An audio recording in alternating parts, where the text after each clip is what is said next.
So hello and once again welcome back to NEET Biology Decoded.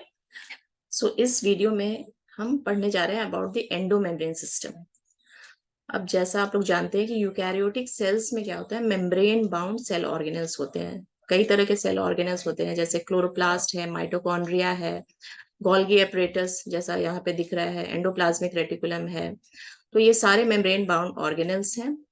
अब इनके अंदर हम ऐसा क्यों कह रहे हैं कि एंडो मेम्ब्रेन सिस्टम, इसके अंदर भी एक, ये जो सारे मेम्ब्रेन बाउंड ऑर्गेनल्स है, कुछ ऑर्गेनल्स जो हैं वो आपस में मिलजुल कर एक अलग सिस्टम बनाते हैं, मिलजुल कर काम करते हैं, और उनको हम कहते हैं एंडो मेम्ब्रेन सिस्टम। तो इसके अंदर कौन कौन से ऑर्गेनल्स आते हैं, वो है पहला एंडोप्लाज्मिक रेटिकुलम है, फिर गोल्गी एपरेटस है, वेसाइकल्स है, लाइसोसोम एंड वैक्यूल्स भी इसमें इन्वॉल्व है। ठीक है। अब ऐसा कौन सा काम है ये जो साथ मिलजुल कर करते हैं।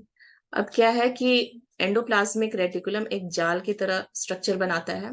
इसमें बहुत सारे ट्यूबुलर स्ट्रक्चर्स होते हैं, जिसके अंदर एक हॉलो स्पेस होता है जिसे ल्यूमेन कहते हैं। अब एंडोप्लाज्मिक रेटिकुलम जो होता है, smooth and rough endoplasmic reticulum होते हैं।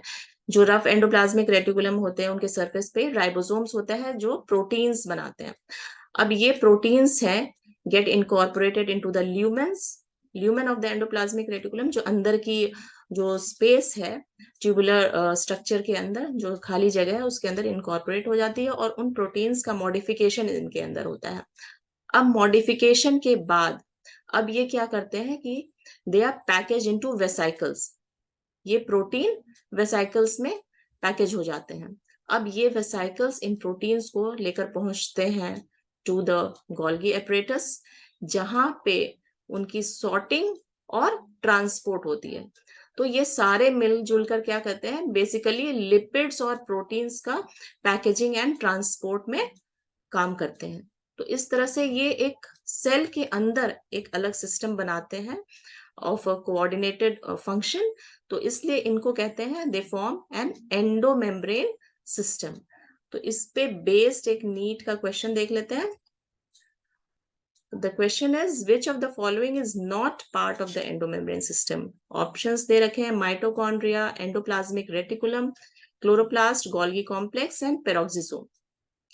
तो अब जैसा हमने अभी पढ़ा कि इसमें जो एंडोमेम्ब्रेन सिस्टम है उसके कंपोनेंट्स है एंडोप्लाज्मिक रेटिकुलम और गोल्गी कॉम्प्लेक्स। जो माइटोकॉन्ड्रिया है, क्लोरोप्लास्ट है और पेरोक्सिसोम है, ये इस तरह से कोऑर्डिनेटेड वे में काम नहीं करते हैं इनके साथ, तो ये इनका पार्ट नहीं होगा। That means A, C and E नहीं है। तो ऑप्शन 2 हमें सिलेक्ट करना होगा, right. So please subscribe my channel for regular updates. आपको इस तरह के यूजफुल वीडियोस इस चैनल पे मिलते रहेंगे। और लॉग इन कीजिए learn.bigacademy.com, जिसका लिंक मैंने डिस्क्रिप्शन बॉक्स में दे रखा है, जहाँ पे आपको नीट और इंजीनियरिंग एंट्रेंस एग्जाम के test papers with tips and tricks और ओलंपियाड के क्वेश्चंस और 10th 12th 9th 10th सभी के टेस्ट पेपर्स आपको साइंस मैथ्स के मिलेंगे, जो कि बहुत ही यूजफुल है। So please do log in and thank you so much for watching.